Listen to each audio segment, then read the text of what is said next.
Great. Well, welcome everybody to the new normal. Actually, I'll go now. Welcome everybody to the new normal. So we're back today, and just a bit of background on the new normal. So we started this in the midst, right, the depths, early beginning of the pandemic in June 2020. Dark times. A little over a year ago now, and here we are. Yeah, looking actually finally at a bit more of a defined light at the end of the tunnel.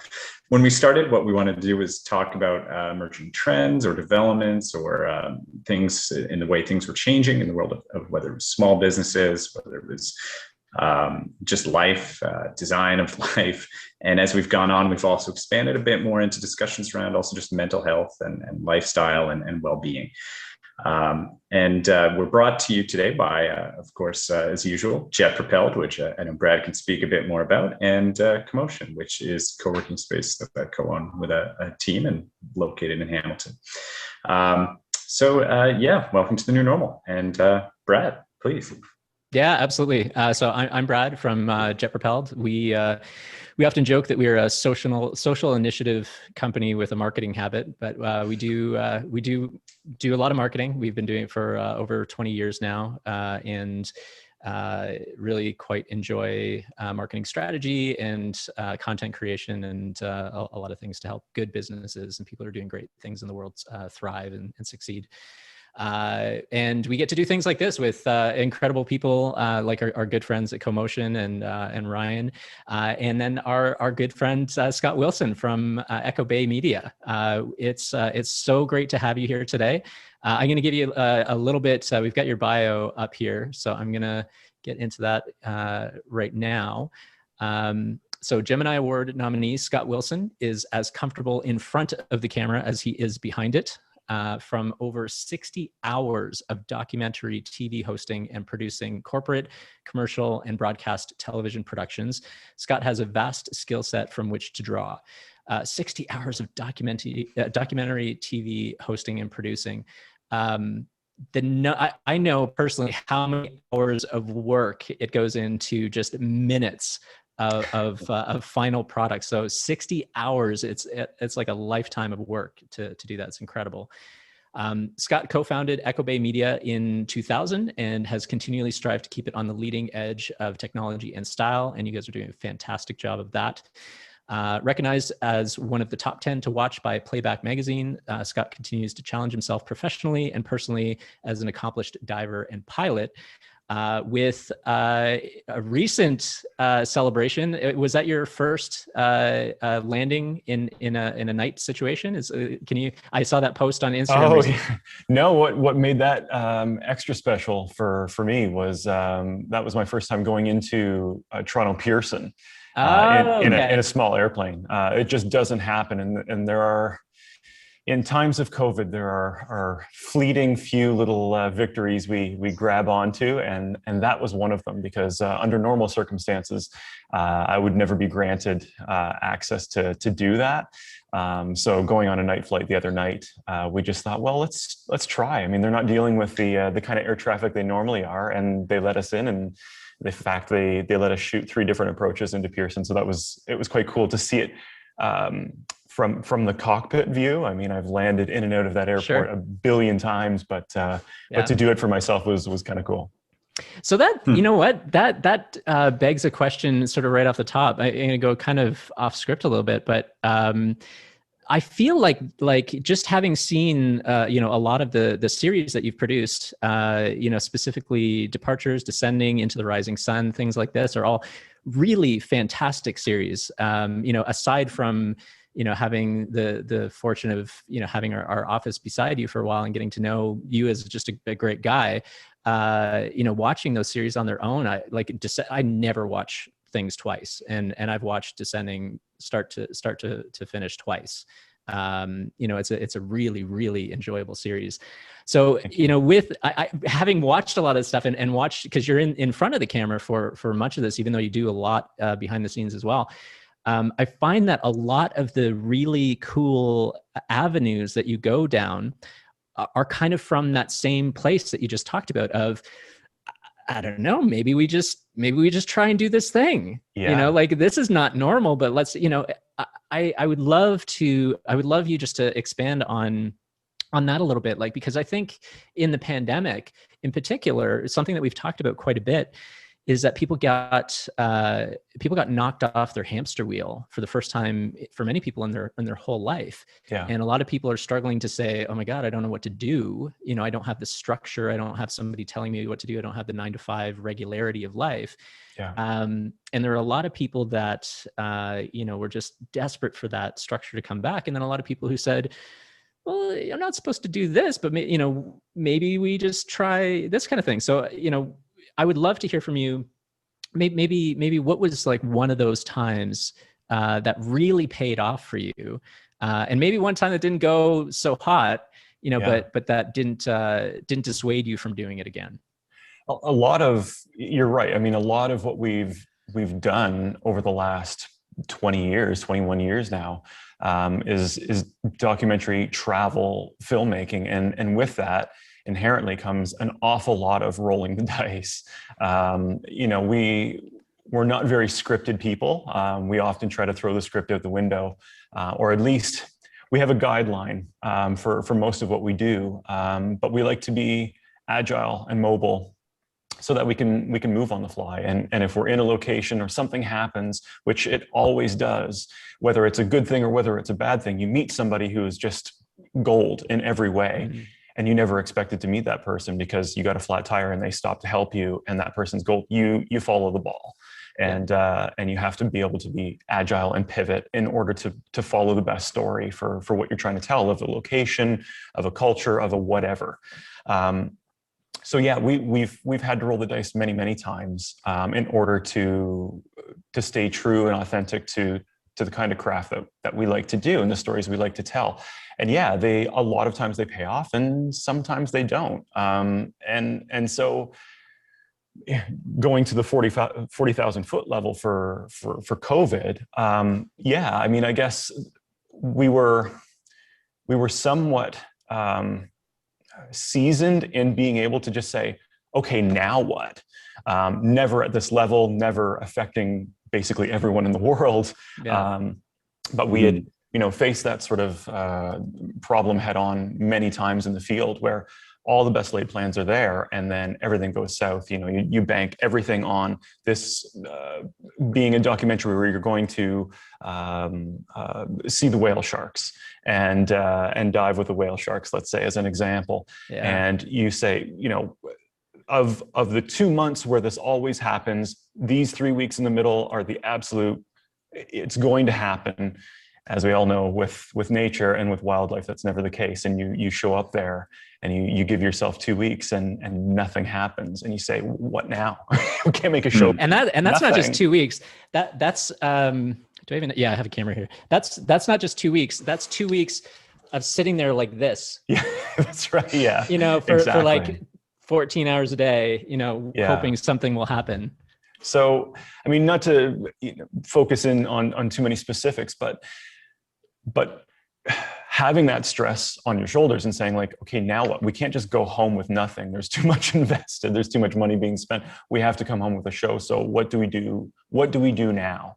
And that has been, for better or for worse, a mantra we've had to deal with many times. And so with COVID, it was just, we tried to let the panic fade away after the first couple of weeks. Like everyone else will be like, okay, running around with your chicken with your head cut off. But, what do we do now? How do we handle this? And just try to take a deep breath and move on.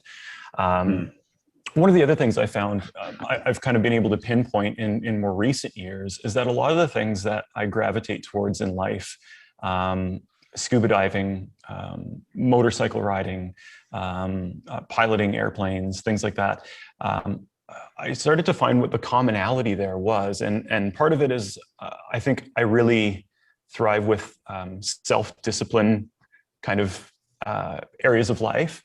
They all require, because your life is on the line in so many of these, you have to be self-disciplined. There are rules you must follow, et cetera, et cetera. But they also are all outlets for me. And they're all outlets because they require so much attention. All the other superfluous things in life have to go away. And I started to be able to put my finger on that just a few years ago to say, like, now I realize why I'm doing this. It's because there's stress in my life, there's stress in everyone's life in varying degrees, and it's, you know, it's how you manage it. And having those outlets for me force me to put everything else away. If I'm driving home in my car with an automatic transmission, you're stuck in traffic. You can't help but let all those things creep back into your head again. But you know, if you're 150 feet under the water, you've got to do gas switching and whatever else, and you're trying to get a shot and whatever, you know, you're on a motorcycle and there's transport trucks on either side of you, or you're in an airplane landing in, you know, iffy weather, whatever it might be. If you're lucky enough to land. If you're lucky enough to land. Which you've got experience with. Yeah. Then not being the pilot in that, I should clarify, you were a passenger in that instance. That's right. Which incidentally was the catalyst to finally force me to go get my pilot's license. Actually, was being involved in a small aircraft crash. So yeah, there are a lot of things in life that you have to draw on to kind of push yourself forward, and I like that aspect of my life, is these outlets. Everybody has those outlets, but for me, those outlets needed to be those things because they force walls up to prevent the other things from coming in, and allow me to just focus on that, release that outlet. So it's quite cool. It's sort of like the clarity of purpose too, that like when you're given something, I find sometimes, like even like, you know, just being in a room full of people, like a social event too, sometimes it's like, if you're not there with a specific reason, you're like, well, I'm just going to talk to this individual person. But if you have a specific reason of why you're there, then you do have a bit more focus on who you want to talk to or why you want to talk to. So being able to just crowd out other things and just say, no, this is the focus, this is what I need to do now. It helps self-directing. Absolutely. Yeah, absolutely. And I feel like that is, you know, the ability to do that requires the development of almost, you know, it almost equates to like a muscle. It's like a muscle that you train and work out over and over again. And, you know, certainly, you know, with over 20 years, you know, of doing this type of work, you know, it's been a long time since you didn't have that muscle, or didn't have that muscle honed in on being able to just, you know, pick up and pivot on the fly and make the best of the situation. But I wonder, because, you know, pulling this into, you know, the changes that everybody's experienced and things that everybody has gone through with the pandemic, you know, one of the things that I feel would be a tremendous benefit to people, and I feel like we've talked about this and maybe danced around this in other sessions, is that ability to start somewhere, to start developing that kind of muscle. There are a lot of people who, you know, that muscle has been atrophied because they have the 9-to-5, they have the structure, they have, you know, the security and all these other kinds of things. They've never had to lift that barbell, you know. And certainly, you know, you guys are at a point where you're able to lift heavy weights, you know, carrying on with that analogy. I wonder if you can go back to when you first started. Do you have a story or an example of when you first started working that muscle, and what that was like, and how you could relate that for other people to know, like, you don't have to start with, you know, 120 pounds on your shoulders.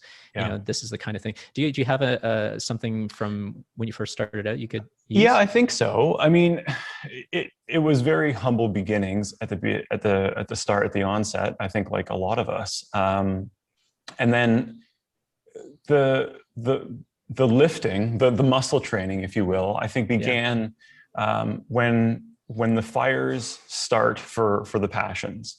I mean, some people start a business right off the hop because of a lot of people do, because of passion. For us, we were so young, it was so early on. Yeah, it was passion based, but everything was just sort of floating around. There was no focus yet. We were given an opportunity to work on someone else's travel show, and that instantly, that travel for us, it was that travel aspect of it that really lit a fire. And we saw that world, that travel TV world, and saw what could be done and what could be done differently, what maybe could be done better. And this was fuel on this fire that was burning inside of us. So because that passion now was just being fueled and burning, we were ready to take bigger and bigger steps, bigger leaps, or start, curling more weight, so to speak. And so when we, somewhat naively, when we made the jump to say, hey, you know what, I think we can do this for ourselves. Let's take a crack at doing our own TV show. There was a huge amount of stress and responsibility heaped on that we had to sort of go, but that passion and naivety also allowed us to just sort of say, we've got to give this a shot, or we'll never do it. And so I think that in a looking back in a good way, there was some sort of blinders to it, to not maybe really see what was at stake, or to lump too much on us, on ourselves, that is, to say like, this can't fail, we have too much on, like being our own worst enemy. Whether it was because we were young, naive, still inexperienced in a lot of ways, it was just sort of a, rose-colored glasses kind of thing. We can do this, and if we don't, so be it. And I think that allowed us to start carrying a lot more weight than we realized we were carrying. So that when times really did get when times did get tougher, or when the stress was more real or more evident to us, we were stronger than we thought we were. Mm-hmm. Yeah. I feel like, sorry, Brian. Oh, no, I mean, I was just going to say, I really like that. One thing I really like about that too is you took it from sort of the iterative approach, which I really enjoyed. The idea of like, well, if you wait for everything to be perfect, or the perfect moment, or the right amount of knowledge, or the right amount of everything, then you're never going to start, or you're never going to be satisfied. Whereas if you take it from an iterative perspective, that, you know what, just going to try this, and then going to look back, oh, did that wrong. Okay, correct that aspect this time around. You don't intimidate yourself out of something before doing it. That's right. Yeah, absolutely. Absolutely. And there were aspects of what we were doing, the art, the cinematography style of it, where we were our own worst enemies even early on. And we were, creating this demo, this pilot for this project. And we just kept going back and saying, no, it's not right, and tearing it down, and then trying to rebuild it, and tearing it down and trying to rebuild it.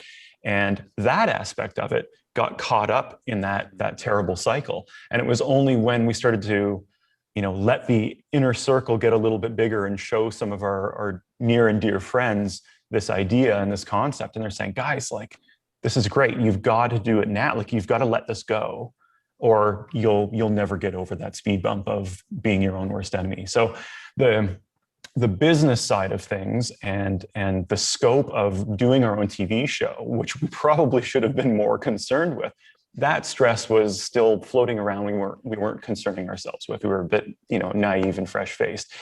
We were so narrow focused in being our own worst enemy on just that cinematography, that art side of things. And it took others to allow us to kind of say, listen to a voice of reason outside of us, myself and my business partner, to say, guys, like, it's now or never sort of thing. And so it was a combination, I think, of listening to yourself, listening to your gut, and listening to others that helped us, move the ball forward and ultimately take the risk that did pay off for the first program.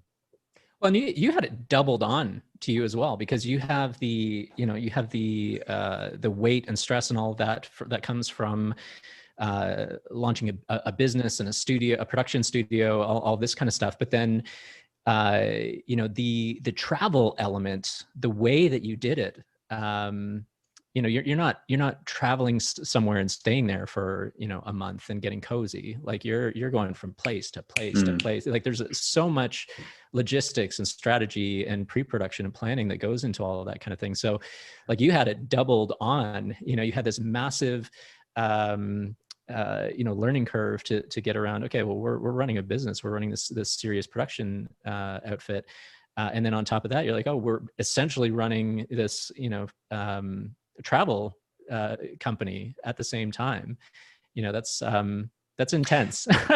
and for myself, what I didn't realize until it was too late and we were too far into it and greenlit, is that being in front of the camera for some of this stuff as well, and hosting it, while also being a producer of it, and trying to flip-flop and see both in front of and behind the camera rolls, was really difficult. And again, not getting, not falling into pitfalls and being your own worst enemy in that regard too. You know, I could have done that better. I should have said this. I shouldn't have said that. And microing in on every nuance of what I was saying or doing or being on camera. And luckily, I think the pace at which we were doing things and required to do things in order to deliver forced us to, again, just keep moving and not look back. So there was a positivity to that hectic pace for sure.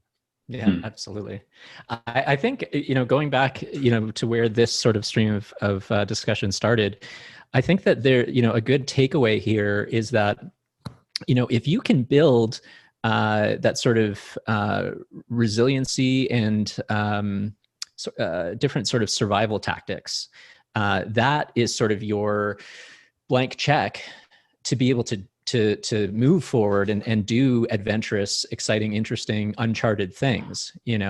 I sort of, I had this thing that I did for years whenever because I used to move around a lot. I've moved to different cities, and this is not a PG-13 thing. So but I would move to a new city, and I remember, I didn't have any money at all when I was younger, and I would move to a new city. I'd take, whatever cash I could have. And I'm dating myself. This is before like ATMs are readily available anywhere. Like you had to bank during banking hours, and that was the cash you had for the weekend kind of thing. And I would go out and I would just go out and drink on my own. I'd go, check out different places, whatever. And I'd get drunk and incapacitated somewhere so far away from my house. And then I would have to navigate my way home drunk with no money. And I didn't realize, like, it was this purposeful thing that I did, but I never really understood why I did it until way later on. And I did this all the time, like when I would move to a new city. But I did it because that cachet in my mind of I can be in the worst possible state, far from home, and I can still be okay here, was my blank check to say, okay, I'm going to do some stuff in the city. Yeah. And I'm going to see where it goes. It's funny, the toolbox that you build with all aspects of your life, whether it's business related, whether it's personal related, whether it's, things you do for fun, things you do out of terror, bad situations in your life, good situations in your life, all of those knocks and bumps and everything along the way build a toolbox. And there are times that seem almost inopportune to be, accessing that toolbox or using things that you learned in an opposite avenue of your life that you can apply to what you're doing in a certain situation. So maybe to your point that, doing something that you didn't even realize why you were doing it, but what you gained from that can be applied to a lot of different aspects of your life. It's a useful tool in many aspects of your life, not just navigating home drunk at night. You know what I mean? Yeah. My process was admittedly very silly, the actual tangible act, but yeah, definitely there's, that has been translated over to a multitude of different things in my life for sure. Sure. Yeah. So I think this is I don't even know who else in the world I would ask this question, because I don't know who else I know who is as well traveled and has not just traveled, but has gone to those really uncharted areas and embedded yourself with different communities around the world and different cultures. I'm again bringing it back to the pandemic. I wonder if you can scan back to your experience in being introduced and living with and interacting with different cities and villages and cultures and different people. Who do you think had a natural ability, had this toolkit just because of their culture to be able to deal with something like a pandemic? And what were the qualities that they had that you feel made them sort of out of the box, ready to deal with something like this? No softball questions here, Scott. No, interesting question. I mean, something that comes to mind right away, being in Greenland and dealing with a lot of the people that we talked with there I took a tour met. So fairly far up on the northeast coast of Greenland. So you're talking remote, and you're talking about a pretty harsh environment, even at the best of times.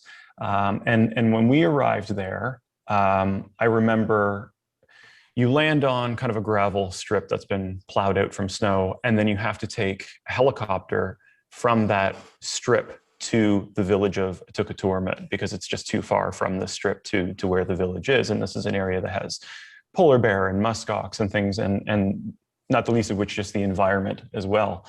And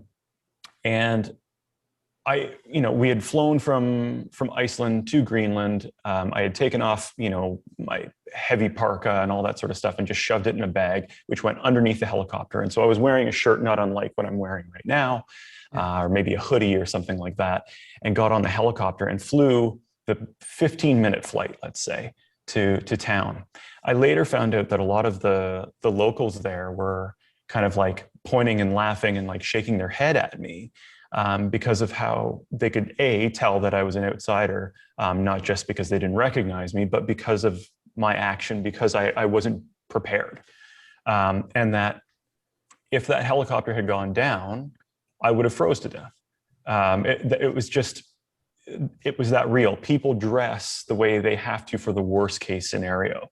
They get on a 15-minute helicopter ride. They are wearing a parka, they are wearing mitts, they are wearing, you know what I mean? Everything they have to, assuming that there isn't the safety cushion around them at any given time. Once we arrived there, we had to go through firearms training, because it was a necessity, because it was a real life thing that a polar bear could just be walking through the street one day.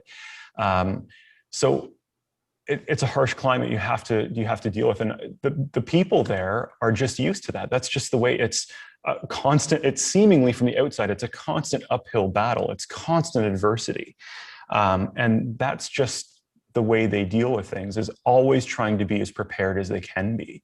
And so just being thrown the question, that's something that really comes to mind for me, are people that are used to dealing with a lot of adversity, are used to saying, what if, and it can only get worse. And that might be a bad analogy to saying, like, well, what if tomorrow there's going to be a flesh-eating disease, that goes through, so we all better be prepared for that. But I think that there is a certain aspect of that we could all learn from, is to say, when times are great, it's pretty easy to let your guard down, whether it's financially, whether that's, from what your business model is, from whatever it may be. When times are good, it's hard not to just sink into the good and the easy, and forget that, that helicopter can crash at any point. And if you're caught with your parka underneath the belly of the helicopter, you're done for, kind of thing, So I think there's a lot of neat aspect to that thinking about your question now can really be applied. 100%. I think that is a spot on answer. It's a fantastic thing to relate to, what everybody's going through right now. A quick follow-up question to that, easy follow-up, is where would you sort of rank the overall, happiness, health, and well-being of the people there? I don't know. It's tough to say. say. I mean, not to get into too much political aspect and everything. A lot of northern communities, whether that's Greenland or whether that's here, don't have a lot of the facilities that they probably should. They overpay for the simplest things that should be subsidized. Now, again, not getting too political, but the Danish government does subsidize, what from my very short time there seems to be, they subsidize a lot more for the people living there than, say, we do here in Canada for people in the north. And maybe that's something to be learned there.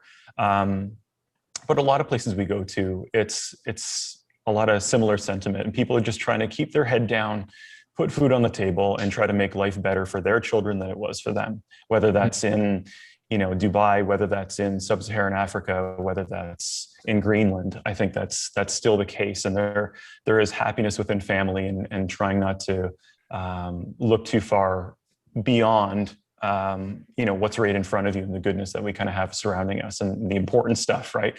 Yeah. Yeah. Love and family I think there's something, and all of that. Yeah. There's something really to be said for that. I mean, my follow-up question there was a little bit of a leading question, because in my own experience, I've found, you have people joke about, oh, somebody, screwed up my latte or whatever, hashtag first world problems. And it's funny because I see that as non-ironic now. I look at, if you're upset because somebody messed up your latte, you have first world problems, which is, to me, you don't have enough, adequately challenging adversity in your life to make things like that not matter anymore. Right. So, when that's the battle you're going to pick for the day. And that's a problem in and of itself. Yeah. Good point. Yeah. And I feel like, I've had this discussion with other friends of mine who, live in other third world countries in Rwanda and in Africa, for example. And, there is this sort of baseline elevated level of happiness, or contentment with what you have, even though with what you have is much less. And part of that could be attributed to, lack of comparison. Like you don't have, in Canada or in the US, for example, like there are a lot of people, you'd be hard pressed to find a vehicle that's 5 years old anywhere on the road because everybody's got a new lease and, whatever else. And that's the norm. Whereas that's not the way it is in third world countries, and you don't really care, like things like that don't really matter when you're battling storms and power outages and all these different things. It just sets a completely different tone. So I feel like there is maybe again that ties back into preparedness and resilience, and that muscle that people build. You certainly early in your career with Echo Bay Media, and starting to build that muscle, and then a pandemic hits and you're like, okay, well, we're going to pivot, we're going to figure this out because we've been through worse. Yeah. I wonder if I could jump into the question. Of course. Prior to the pandemic, I guess this kind of comes back to maybe the original purpose of New Normal 2 and talking about the way things are changing or industries are changing. There was a growing focus on eco-focused travel or over-tourism and the challenges of that. With your kind of travel hat on, how do you see that changing, particularly now coming out of the pandemic, where you've had both kind of, to a certain extent, sustainability has been eschewed a bit as we kind of, got focused on wet napping all of our groceries when we were bringing them in.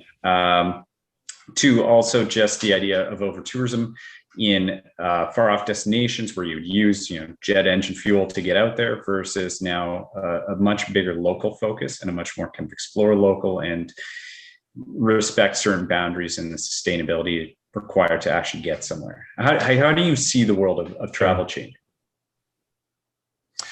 Well, I mean, like anyone, I certainly don't have the crystal ball. My gut tells me that, I think to an unfortunate standpoint, I think that the local focus thing is going to be short-lived. I hope that there's a remaining aspect of it, but I think that sadly, a lot of people are just seeing it as, well, it's the best of a bad situation to go, explore our own backyard, and okay, well, we'll go to Niagara Falls this weekend, or maybe we'll go to PEI this summer or something like that. And I think that's really sad because there are so many incredible adventures and experiences and things to be learned about exploring our own backyard. I mean, not the least of which just the economic impact and importance of that. But I believe, sadly, that I think as soon as the doors do get open, I think there's going to at least temporarily be just this influx of people wanting to go because they can.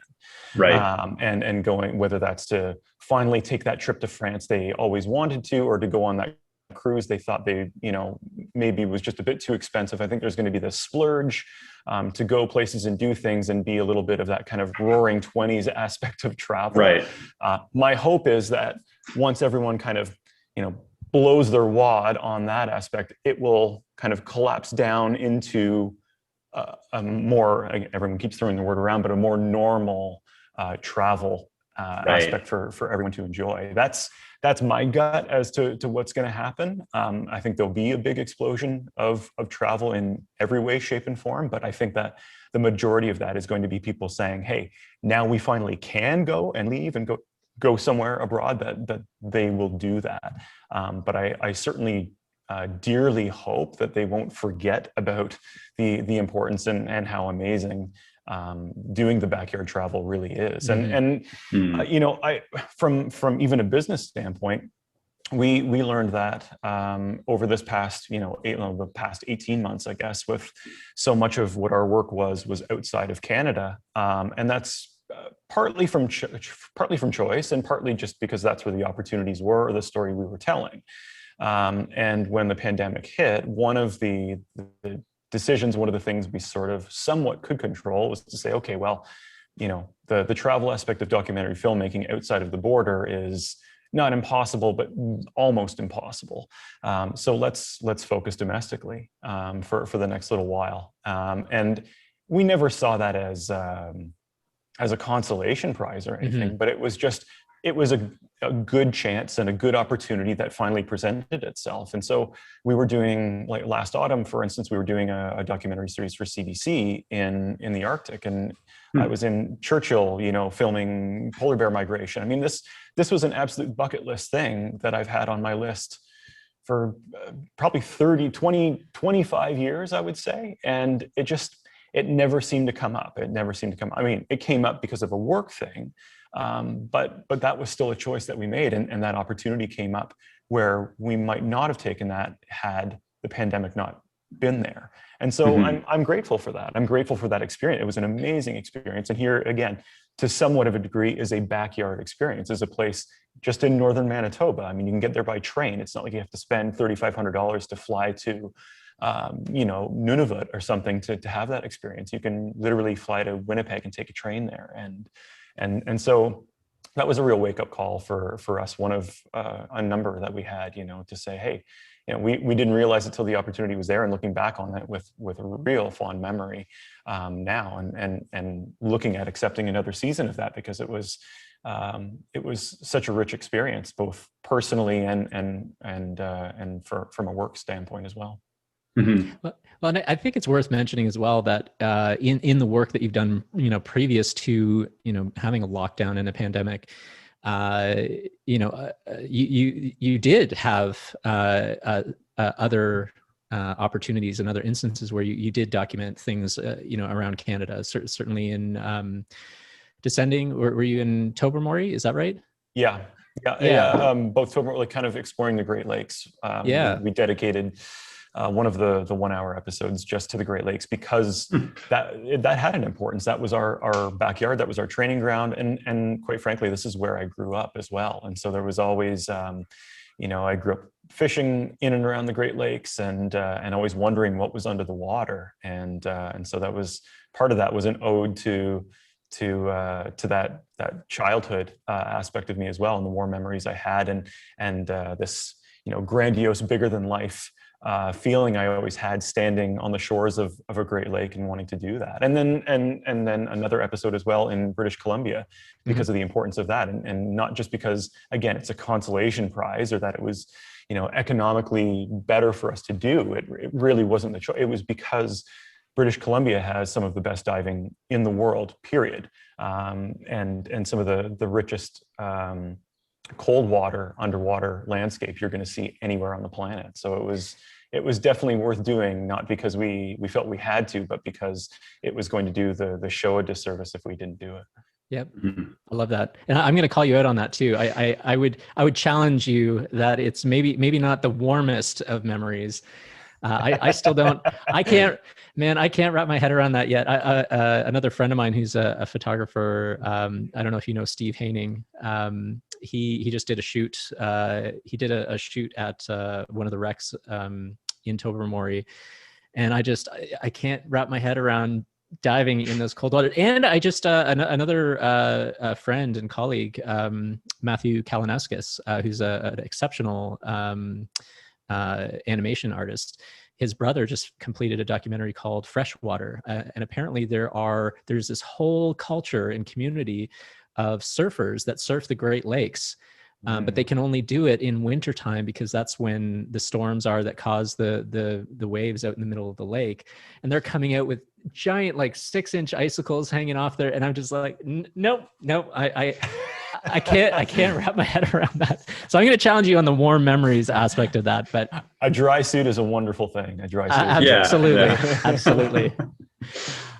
I want to bring things into the business aspect. I know we've been able to sort of analogize. I don't know if that's the right word or not, but tie in a lot of your travel experience and cultural experience into just great life lessons and business lessons and things like that. But taking it back into business specifically, can you look back at the last, say year and a half? At things that specific examples of things that you've done as a business to be able to turn on a dime and change how you operate things. And which of those things specifically that you've done, do you feel that you might carry on even when things open up because they're just a more efficient or better way to do things? It's going to sound like a bit of a cop-out answer, but we've been quite an agile small footprint business for 21 years. And part of that was choice. Part of that was stupidity, or just being this sounds terrible, but almost closed-minded and so tight-knit of a group to be like, okay, we're introverted people for the most part. And so growing that circle and letting someone else in and entrusting them with your baby, especially when you're doing a lot of your own projects, is a really, really big ask for us to allow to happen and to do. But that agility really came into play with huge dividends when the pandemic hit, because some years, we've always had to ebb and flow. And some years I would say that the TV documentary side of things accounts for maybe 80 or more % of the total work that we get in a year versus the corporate and commercial stuff. Other years, with no particular explanation, we have to rely more heavily on the corporate and commercial side of things because the TV opportunities just didn't present themselves despite our best efforts. And that's where a lot of time our passion and our soul is. But that's not always going to be there. And so when the pandemic hit, it didn't feel, again, for the first few weeks, it was a little bit of, panic attack, like everyone.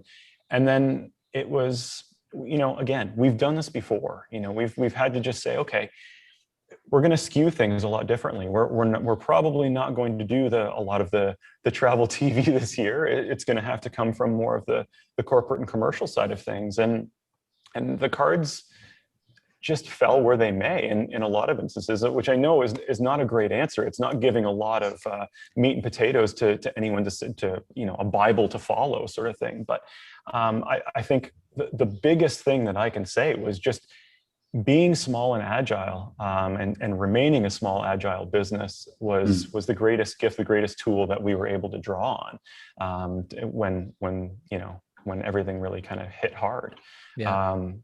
So I mean, that's not a new discovery for us, but it's certainly reinforced now that that having that ability and that agility is really, really important. And this is an extreme case, but it still reinforces the fact that that's a really, really important aspect for our business to have. And in the end, as a side note, the TV aspect of things later in the pandemic ended up being busier than we had ever had in the past. It's all those things we could never have planned for. And it just so happened that a lot of projects that were shelved early on, TV projects not necessarily of our own, but TV projects across the industry that were shelved out of necessity early on in the pandemic, a lot of them that were too far down the rabbit hole in investment had to finish one way or the other. And so we were approached by a lot of different productions that were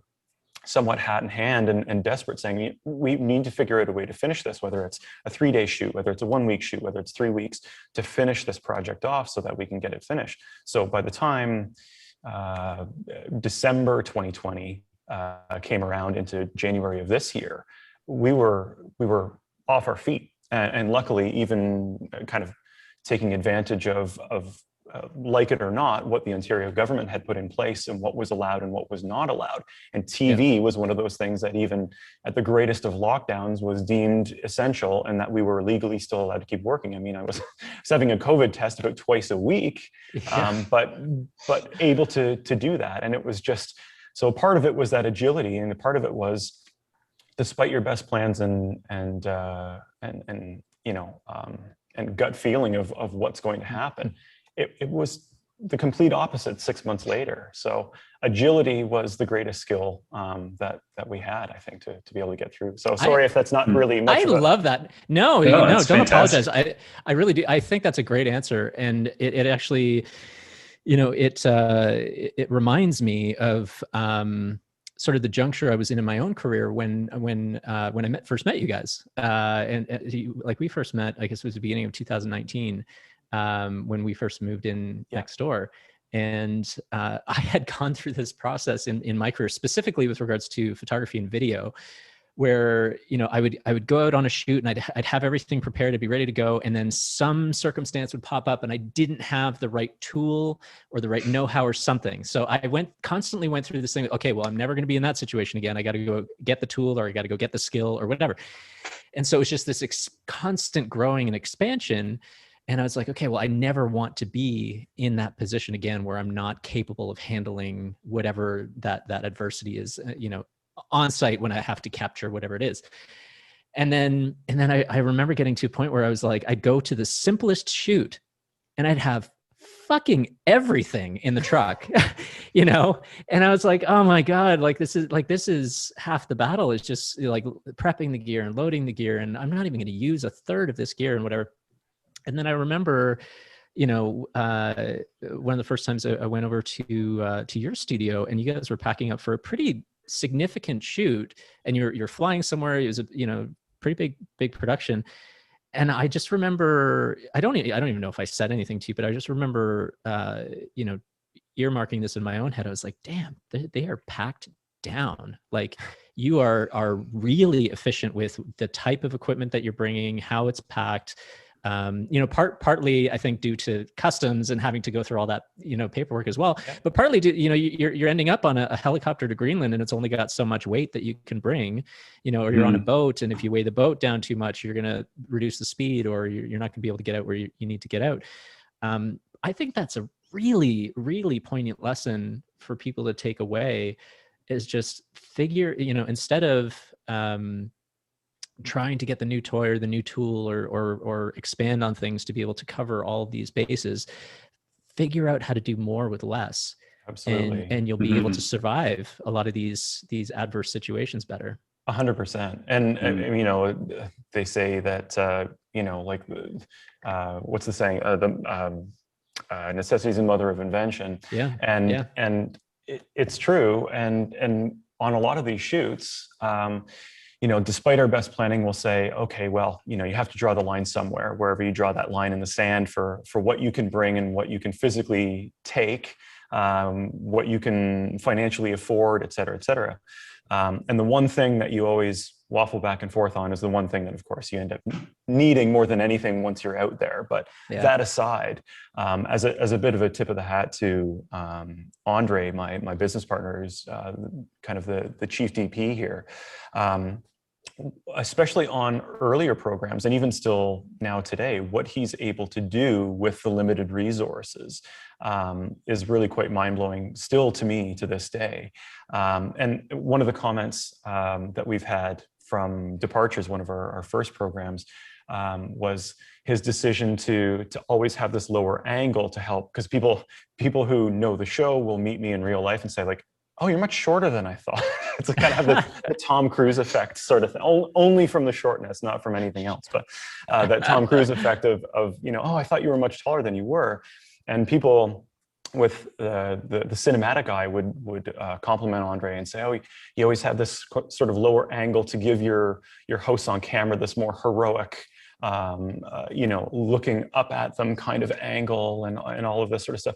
And a huge part of it was twofold. One was because he could just more comfortably all day long brace against himself, which just, he's about the same height as I am. So out of necessity, he was just a little lower on that angle. And the second was that all of our like diary cams and deliveries to the camera were on a set of like a hi-hat or baby legs, which are essentially just like a teeny tiny set of tripod legs that are only about this long. So the camera during that time would be on the ground. We'd be seated on the ground talking to the camera, again, kind of looking down at the camera looking up at us. That was that was not a cinematic decision. That was strictly out of necessity. The fact that we had no space left to bring a normal big boy tripod with us. We were traveling around with whatever we could take in our backpacks. And Andre was choosing to bring, this was kind of before the more modern gimbal sort of thing. He was choosing to pack away a Steadicam and like a single pair of underwear and forego a tripod. And so it was, this is a long way around to kind of reinforcing what you were saying, is being able to just make use of what you've got, where you've got it, and use the daylight as best you can, utilize the situation as best you can. I mean, this isn't trying to toot his horn for him, but I mean, he won multiple Gemini Awards for cinematography. We had no lights in the field, none, no lighting at all. It was all done with natural lighting, because it's capturing what you've got, where you've got. And, Andre would be the first to say that really he takes no credit for it. It was just what Earth presented him. The planet presented him that light, or the sun presented him that light, and he just captured what was there at the time. You know, so yeah, you really do have to just sort of. There's been a lot of lessons over the years in letting go and looking at the footprint on the floor when you're trying to pack and say, you know, do we really need this? How can we possibly get around this? Or how, you know, and it's the same with, you know, going through the edit process of a project, especially when it's your own passion project. And again, you can extrapolate this into other industries and other businesses, is being able to just let go. When you're near and dear to something, it's really, really hard. And whether it's, you know, you're being your own worst critic, or because you're so personally attached to something because that's your baby, it's really, really difficult to let go. And when you do, there's something really cathartic about doing it and looking back and saying, you know, once you're on the plane and that stuff's back at the office and there's no going back, it's sort of yeah, exactly. There's something quite well, and I think there's an important takeaway there to not let the absence of perfection hold you back from doing something. You know, it's that analysis paralysis, you know, kind of situation. And you know, I especially in the creative industry, but I would say that this would relate really well to entrepreneurial endeavor. You know, there are, you know, because coming up, most of my network, my circle of friends were all in the music industry, or musicians and artists and creatives and then entrepreneurial endeavors. And you know, you find this common element of people just struggling to hit the send button to send the work to the client, you know, or whatever.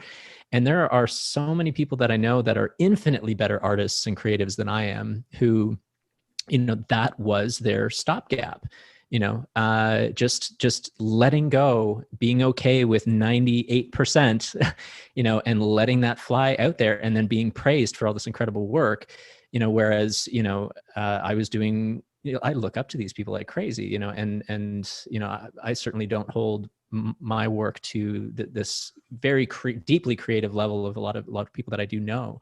I have the fortune of knowing and being inspired by, but I hit send, you know, and you know, you guys obviously having done it for so long, you're able to, you know, bring that quality up as well, because the work you do is absolutely incredible, and hit the send button. So you're not letting anything hold you back there. In fairness too, there's this duality with the dynamic that works for my partnership with Andre, because he is more artsy than the fartsy that I am, or the business angle that all tend to lean towards.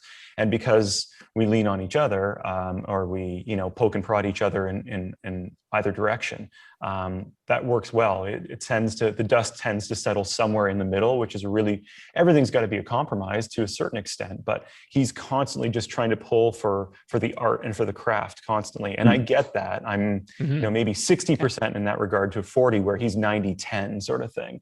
Sure. And you love him for it. Hitting the send button. I mean, my brother and I often joke, because my brother is probably 60-40 more the click the send button away from where I am. And we always joke there's a t-shirt that I've got to get him that has this sort of like Greek carving of mediocrities. Have you seen this? So it's like mediocrities is like the name of this like Greek, sculpture on the shirt or whatever. And his speech bubble says, meh, good enough. Yeah. Like, I've got to get that for my brother. Because there's that balance somewhere in there to say like, no, it's not just meh, good enough, but the idea that it can always be reinvented and become, thinking it's going to become even more great, but you have to let go at some point. Oh my God, I feel like we could probably speak on this for like days. Yeah, I think so.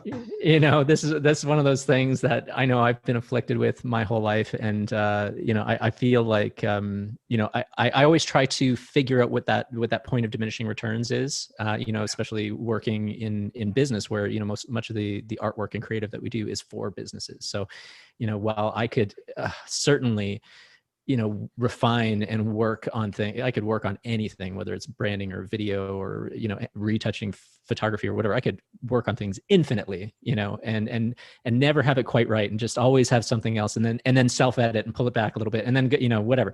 You get in that trap. But yeah, I definitely feel from a business standpoint, it's important to understand where that point of diminishing point of returns is for everybody, and then commit that and send and just we're good. We're gonna see how this goes. And in 20 plus years, you're gonna deal with both angles. You're gonna over deliver sometimes, and you'll learn from that. And you're also gonna press the send button when you probably should have invested a little bit more. And those will happen. Nobody will ever, have the perfect formula. But it's figuring the balance and learning from it, just like everything. Right. So. Yeah. I want to be respectful of your time. I know you were just talking about being off your feet, and I know you just recently got back from Newfoundland. Is that right, on a shoot? And yeah, you guys are super busy. I really, really do appreciate you taking this time. I wanted to flip it over to Ryan really quick. Any other questions before we send it back to Scott? No, I'm just really enjoyed this conversation, Dave. Yeah, just listening as well too. I think I mean, as we come out of this pandemic, my wife and I really love travel, and we're really looking forward to travel. And I think one thing that I was excited about at this conversation too is that when we were coming out of university and looking to travel, this was when Departures was on. So it is really cool because I think watching that show also helped inform how we like to travel. So it was really cool to have this opportunity to actually speak directly with you too. Oh, fantastic. Right down to how we eat, how we explore, how we backpack. She actually did a world travel a couple of years ago, and just went around the world for about 2 years or so. So wow. So I think you influenced her definitely. Wow. Fantastic. So we're excited to get back to it, and hopefully this is sort of like a harbinger conversation to getting back to that world. Come to Central America. Yes. We're all going to crash on Brad's floor. So, you are welcome to do so. This has been great. I just wanted to give you a minute, Scott, if you had any parting thoughts or anything else that you'd like to say. Again, we've really appreciated having you on, but if you have anything else, please. No, nothing in particular. Just to thank both of you for your time and having me on. And yeah, I mean, it's great, but it's weird, right? To be in a situation where we're doing this. I mean, I guess under normal circumstances, we would still be doing this because you're in Costa Rica and we're in Hamilton. But things are, I mean, I'm sure even down there, it still feels a bit weird and life is not quite like what it was, but we're getting there. We're getting there, and we're all figuring. I mean, no one has the answer. I think I took a bit of solace in that very early on, is scrambling to try to find answers or to wait for the right advice or whatever it was. And it was the one calming thing for me was nobody's been through this really. Nobody has the answer. We're all in this together. I know it's the cliche mantra, but it's true. It's like, hey, we're all equally in this to a certain degree. Some people from a health standpoint, whatever else, but for getting through this, there's no playbook yet, and so I don't know. There's a bit of comfort in that for me, that there is no playbook. We're making it for ourselves as we go. So yeah, very cool.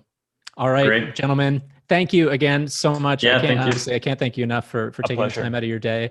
I look forward to seeing the next project come out. Big fan. I think you guys do exceptional work. It's really a joy to watch the stories that you produce, and I appreciate you taking some time to talk to our audience and have this little jam session with us today. Perfect. Absolutely. Thanks so much, guys. Thank you very much. Okay, have a great day. Thank Cheers. you.